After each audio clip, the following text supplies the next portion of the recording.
Hi, welcome to InfoComm 2026. My name is Cameron Parrish. I'm the Product Manager of Control Solutions here at Riedel Communications, and today I want to talk you through our Hi control system.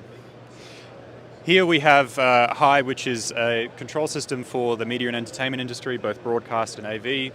It works across everything from Dante to NDI to 2110 to SDI, and the whole point about it is that it makes the workflow consistent for all operations regardless of the format underneath.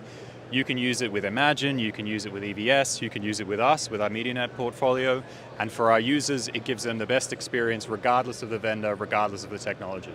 We can go through and see the whole system and the whole diagram of everything cabled together. This allows us to actively calculate things like tally, things like the distribution of GPIO, and throughout the system, we get all of this context all of the time.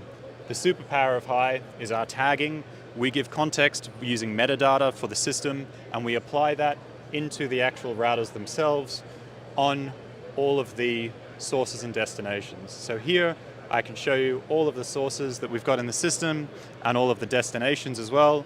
We've given them designations like studio, monitoring, video. They're meant for the assistant director, which means we can go to the control panel itself. We can go into something like the video mixer position, and we will see that there's only one preset there. If I go to the multi-view preset, I can see there's more things there, and these are actually used live, and I can delegate them to hardware devices like I've got here, which is a physical device down here on the bench with me. And when I update these presets on the software UI, they automatically update on the hardware. And the cool part about that is it doesn't matter whether you've got 1 panel, 100 panels, whether they're software or hardware, they're constantly kept in sync, really helping make things easier and simpler for our users.